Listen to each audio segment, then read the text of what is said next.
Қалабай батыр. Бұрынғы тұста Қалабай деген батыр болған. Қалабай батыр кәртайып, оның үстіне қатты ауырып жатқанда көңіл сұрауға жұрт келіп, Қалабай батыр, жасыңды алмаған жауыңыз қалмады, енді арманыңызда жоқ шығар деп көңілін жұбатқандай болды. Армансыз кісі болы ма? Сендер тыңдаңдар, мен арманымды айтып берейін деді. Қалабай батыр сөз бастады. Мен 40 жігіт жолдаспен барымталап, бір қанша мал алып бір жерге тоқтадым. Жолдастарым қысырдың тайын сойып ет асты, мен ұйықтап қалдым. Мен ұйықтай қалған мезгілде астында қара көк аты, үстінде түйе шекпені бар бір қарт келді де, бұл кімнің қосы деп сұрапты. Бұл Қалабай батырдың қосы. Қалабай батырдың қосы ма депті де атынан түсіп, ердің қасына атын қаңтара салып, қазандағы етті түсіріп алып жетті жүріп кетті. Жолдастарым қорыққаннан бір ауыз сөз айтпаған, сасқаннан бір тай сойып қайтадан ет асып қойыпты. Мен ұйқым қанып, ет пісті ме деп сұрағанымда, ет қайнағанда жоқ деді жолдастарым қорыққаннан қалтырап. Батыр, етті бір кісі келіп жеп кетті. Қайтадан тай сойып ет асып қойдық деді. Бұл қандай неме, мені басынғаныма деп әкел атты дедім.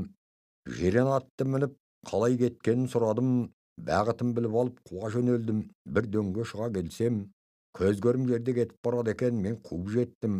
Келген бойымша сойылмен көк желкеден салдым. Менің соққанымды керексінгенде жоқ. Сол бойымен үндемей жүріп отырды. Қандай кісі болса да бір соққанда қалпақтай ұшырушы едім. Бұл қалай деп таң қалдым да және бір соқтым. Оны да бит шаққандай көрмей жүріп отырды. Қайтып кетуге ұялдым да не де болса мұның жайын білейін деп артынан десіп жүріп отырдым. Сол жүргеннен жүріп бір өзеннен өттік. Осы кезде алдымыздан бір топ құлан қашты. Құланды жаңағысы қуа жөнелді. Артынан мен де қудым. Құланның ішінде бір ақсақтау бар екен. Әлгі кісі соның құйрығынан келіп ұстады да, мынаны ұстай тұр, мен және біреуін ұстайын деп, құланды маған бере салды. Құланның құйрығынан ұстап, мен тақымына бастым. Сол кезде құлан мені атым-атыммен домалатып кетті. Құланнан айырылып қалдым. Менің айырылғанымды көріп, ол кісі құланды қайтадан ұстады да, жігіт десем, жігіт емес, тібіт екенсің ғой, деді. Құланды құйрығынан алып жерге бір қойып бас салып бауыздады. Өзеннің жанына алып келіп, мынаны сойды ас деді маған. Жанына байлаған тай қазаны бар екен, шешіп алып берді де, мен кішкене демалайын деп өз жатып ұйықтап қалды. Бұрын өзіме тамақ асушы еді, енді өзім біреуге аспазшы болып ет астым. Тезектер бетті қайнаттым, қазан асулы, от жағулы, шал ұйықтап жатыр. Қазанмен ісім жоқ. Осының не қаруы бар екен деп ақырын басып жанына келдім.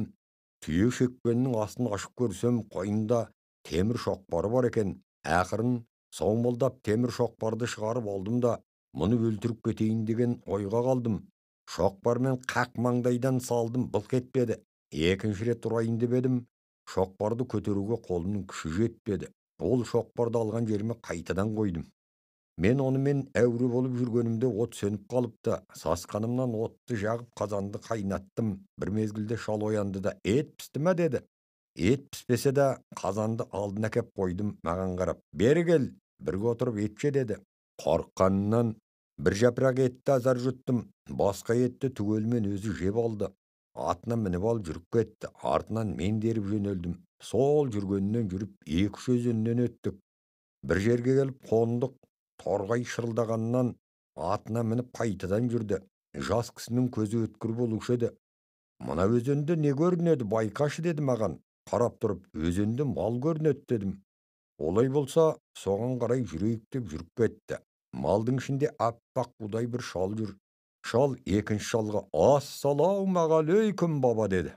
Шал сәлемін алды да, ай баламай, сені қан тартып келеді-ау, құрт құмырсқа теріп кетсең де жай жүрсең етті деді. Басқа сөз айтпай, әрі қарай өтіп кеттік. Оның ар жағында бір кезеңге және шықтық. Қалабай, байқашы, көзіңе не көрінеді деді. Өзенде қой мен сиыр жатыр дедім. Соған қарай жүріп кетті. Артынан мен де жүрдім. Бүкірейген кәрі кемпірдің сиырдың ортасында жүргенін көрдік. Жақсы жүрсің бе ана деді. Ей, жүрмей қайтайын сорлы балам. Сені қан тартып келді ау деді. Соны естіген соң әрі қарай жүріп кеттік. Одан әрі бір кезеңге және шықтық.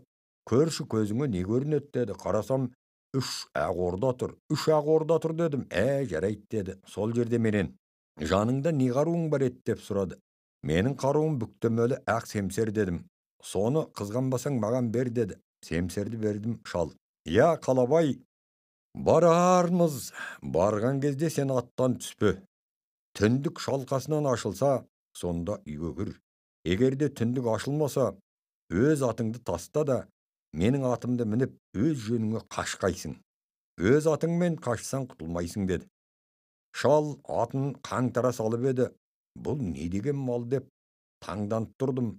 Шал қолына семсерді ұстаған бойы ақ ордаға кірді де, үйдің іші шақыр-шұқыр еткенде менің үрейім ұшты. Көп кешікпей түндік шалқасынан ашылды.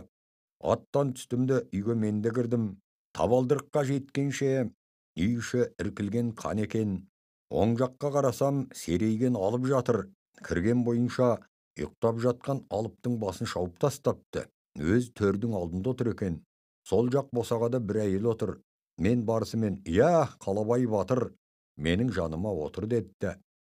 Енді сен тыңда, мұның жайын бастан аяқ айтып берейін деді шал. Бағанағы өзің көрген шал мен кемпірдің біреуі әкем, біреуі анам еді. Мына отырған менің әйелім еді. Мына жатқан өлген дәуді көрсетіп, менің көзімнің қарашығындай жалғыз жиенім еді. Әкеден туғанда екеу едік, бір ұл, бір қыз. Қарындасым байға тиген соң күйеуі қайтыс болды, артынан өзі өлді. Мына жатқан жиенім жастай жетім қалды. Жиенімді жетімсіреттеймін деп өзімнің әкем баулап асырады. Бұл өсіп өз шамасына жетті. 10 жастан өткен соң мына тұрған әйелім маған қыңқылдай бастады. Мынауыңды өлтіресің бе не қыласың? Сен кетсең маған қол салып мазамды алады. Осы өссе түбі саған жау болады. Осының көзін жоғалт деді әйелім. Әйелімнің айтқанына нанбадым. Дұшпандықпен айтып отыр деп әйелімді қайтарып тастадым. Көзім жетпеген соң нанбадым.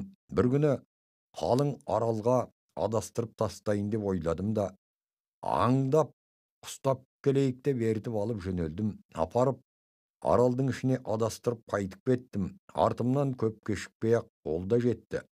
Сөйтіп жүріп 17-ге жетті. Бір күні екеуміз бірге малға шықтық. Бір жерде демалып отырғанда маған, нағашы, екеуміз күш сынастақ қайтет деді. Осының күшін байқайыншы деп мен де ойладым. Екеуміз ұстаса кеттік. Мені бұйымқұрлы көрмеді. Менен күші артық болды. Содан үйге қайттық. Содан соң-ақ елдің айтқаны шын екен, көзімді бақырайтып қойып, әйеліммен бірге жататын болды. Қалағаның осы әйел болса сені қал деп атыма мініп қаңғырып кетіп қалдым. Сол жүргеннен көп замандар өтті. Бір күні түсімді аян берді. Сенің тентіреп жүргенің не? Ішкері жақта Қалабай деген батыр бар. Соның жолы ашық. Соның қаруын алып, өзін жолдас қылсаң, қандай дұшпаның болса да мұқатып аласың деді. Сонымен табаны бір жылдай сен іздедім. Құдай айдап сенің қосыңа келіп кездестім. Қалабайдың қосы деп жолдастарың айтты. Егер осы Қалабай батыр болса, артымнан ерер деп, етіңді жедімді кетіп қалдым. Сен артымнан қуып келіп, сойылмен соқтың, үндегенім жоқ, жүре бердім. Одан соң құланның етін астың. Мен ұйықтаған болып жатқанымда, өз шоқпарыммен өзімнің басыма ұрдың. Басым ауырыңқырап қалды, ауырса да шыдай бердім. Сен шошып, жүрегіңнің қабы жарылып, өліп кетеме деп қозғалмадым. Ет жедеп едім. Бір жапырақ ет жей алмадың, оның бәрін білдім.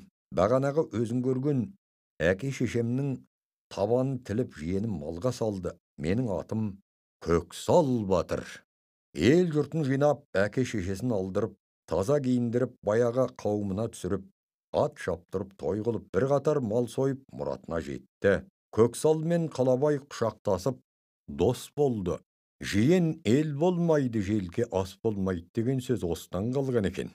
Бір күні Көксал, Қалабай батыр екеуміз сейілге шығып келейік деп сейілге шықтық. Қалабай екеуміз күш сынасайық деді. Көксал сол кезде 60 деді, мен 40 дедім дейді Қалабай. Кезек сенікі, "Qanday öneriň bar körset" dedi Köksal. Meniň önerim iki golumda janyp alyp tüýeniň ortanjyligyn urganda syndyrýuş edim dedim. "Kani urup kör" dedi Köksal. Kolumda janyp kyrmen Köksaldyň jilinşegine urganda jilinşik üzülüp ketdi. Köksaldy üýge alyp geldim.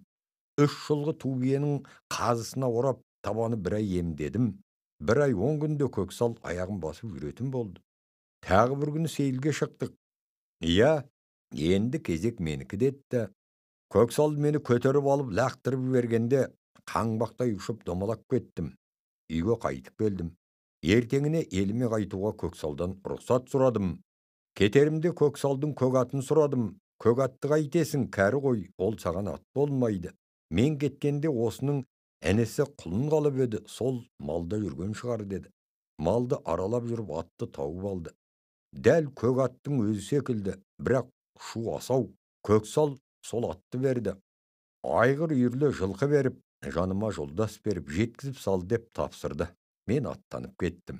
Endigi ýyly osy wagtda meni tosup al dedi Köksal. Bir gança günler jürüp elime geldim. Joldaşlarym korkup oturgan eken. Men gelgen soň at şapdyryp toý kılıp oýun sawuk kurdy. Men sonu köre almadym-aw. Meniň armanym sol dedi Kalabay öler aldynda. Köksal keledi-aw degen mezgilde Kalabay gaýtys boldy.